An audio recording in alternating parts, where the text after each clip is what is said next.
لطیف کے پیارے ناظرین، آپ سب کو پھر سے خوش آمدید۔ دوستو، ہم بچپنے سے دیکھتے آئے ہیں کہ جب ہمارے گھر میں کوئی بیمار پڑتا ہے یا کسی کی طبیعت خراب ہوتی ہے تو ہم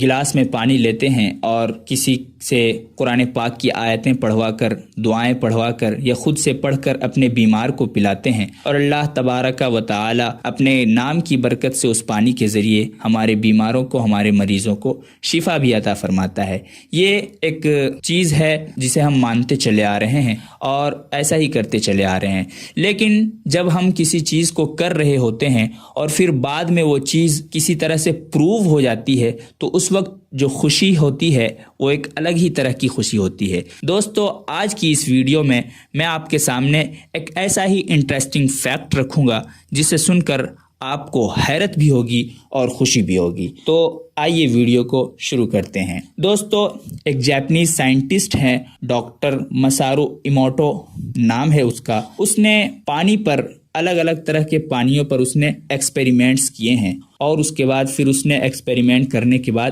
ایک کتاب لکھی جو اپنے ٹائم کی بیسٹ سیلر بک بھی رہ چکی ہے۔ اس کتاب کا نام ہے the hidden message in water. دوستو، اس کتاب کو پڑھنے کے بعد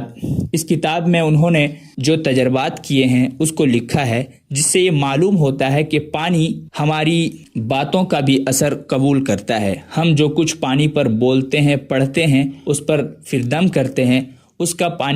پانی اپنے طور پر اثر لیتا ہے۔ تو انہوں نے کیا ایکسپیریمنٹ کیے، آئیے جاننے کی کوشش کرتے ہیں۔ دوستو، ڈاکٹر مسارو ایموٹو، اس نے الگ الگ جگہ سے پانی کے سیمپلز لیے، ڈسٹل واٹر لیا، نلکے کا پانی لیا، دریا اور جھیل کے پانیوں کا سیمپل اس نے لیا، اور پھر اس کو اپنی لیبارٹری میں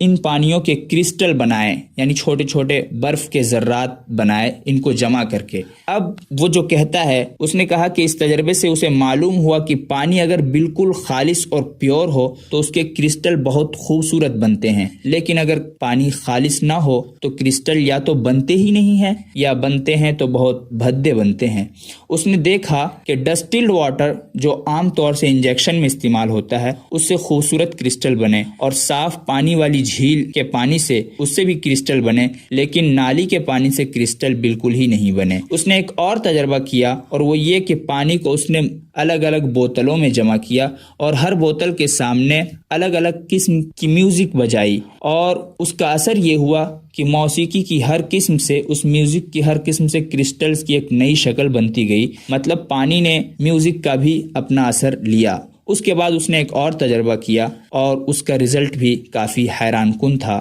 اس نے شیشے کی سفید بوتلوں میں الگ الگ طرح کے پانیوں کے نمونے جمع کیے۔ ڈسٹلڈ واٹر والی بوتل پر اس نے لکھا یو فول، اور نلکے کے پانی والی بوتل پر اس نے تھینک یو لکھا۔ یعنی جو پانی پیور تھا اس کو انسلٹنگ لینگویج سے اس نے پکارا، اور نلکے کے پانی کو ایک اچھے اور شکریہ والے کلمے سے اس کو مخاطب کیا، اور پھر ان دونوں بوتلوں کو لیبارٹری میں الگ الگ جگہ پر رکھ دیا۔ لیبارٹری کے تمام کام کرنے والوں سے اس نے یہ کہہ بھی دیا کہ آپ جب بھی اس بوتل کے پاس سے گزرو تو یو فول والی بوتل کے پاس کھڑے ہو کر اسے یو فول کہو، اور تھینک یو والی بوتل کے پاس کھڑے ہو کر اسے تھینک یو کہو۔ اور یہ کام 25 دن تک چلتا رہا۔ 25ویں دن دونوں بوتلوں کے پانیوں کو پھر سے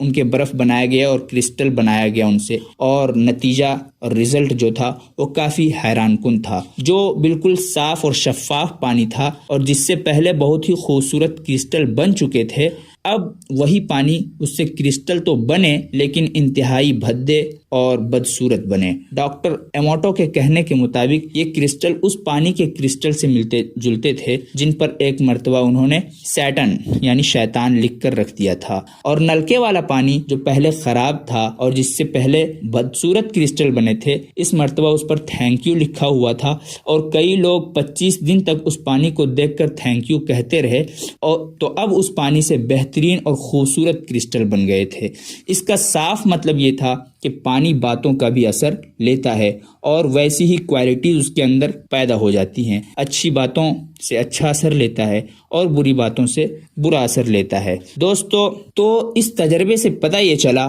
کہ ہم پانی پر جو بھی کچھ پڑھتے ہیں اور اس پر جو بھی دعائیں پڑھتے ہیں یا اللہ کا کلام پڑھتے ہیں تو اس کی اپنی برکت ہوتی ہے، جو ایک روحانی طور پر تو ہوتی ہے، پانی کی خود ماہیت پر اثر انداز ہوتی ہے، اور مطلب کھانے پینے کی کسی چیز پر جب ہم بسم اللہ پڑھتے ہیں تو اللہ کے نام کی برکت سے اس میں شفا آتی ہے۔ دوستو، اسی لیے ہمارے دین نے، اسلام نے ہمیں حکم دیا ہے کہ جب ہمیں کوئی چیز کھانی ہو یا پینی ہو تو ہم اس پر اللہ کا نام لے کر اسے کھائیں اور پئیں۔ تو اس سے یہ ہوتا ہے کہ اگر اس کے اندر کوئی نقصان والی بات ہوتی ہے تو اللہ اپنے نام کی برکت سے اسے دور بھی کر دیتا ہے، اور اس میں وہ چیزیں اور ایسی خصوصیات پیدا فرما دیتا ہے جو ہمارے لیے، ہماری صحت کے لیے اچھے ہوتے ہیں۔ دوستو، کھانے پینے کی چیزیں جو ہوتی ہیں وہ بھی ہماری باتوں کا، ہماری سوچ کا اثر لیتے ہیں۔ اسی لیے اسلام نے ہمیں یہ حکم دیا ہے کہ کھاتے وقت یا تو ہم بہت کم بولیں، یا پھر یہ کہ اگر بولنا ہی ہو تو اچھی باتیں کیا کریں۔ اس وقت ادھر ادھر کی کسی کی برائی یا الٹی سیدھی باتیں یہ اس وقت نہیں کرنا چاہیے، کیونکہ اس سے کھانے پر اثر پڑتا ہے، اور پھر وہ کھانا جب ہمارے جسم میں جاتا ہے تو اس سے ہمارے جسم پر بھی اثر پڑتا ہے، اس سے ہماری روحانیت بھی متاثر ہوتی ہے۔ تو اگر آپ بھی کھانے پینے پر بسم اللہ پڑھنے کے عادی ہیں اور پڑھتے رہتے ہیں تو بہت ہی خوشی کی بات ہے، اور اگر آپ نہیں پڑھتے ہیں تو آپ ضرور بسم اللہ الرحمن الرحیم پڑھا کریں۔ اس سے آپ کے پینے کی چیزوں میں، آپ کے کھانے کی چیزوں میں انشاءاللہ برکت ہوگی۔ اور فی الحال مجھے دیجیے اجازت، ملتے ہیں اگلی ویڈیو میں، تب تک کے لیے خدا حافظ۔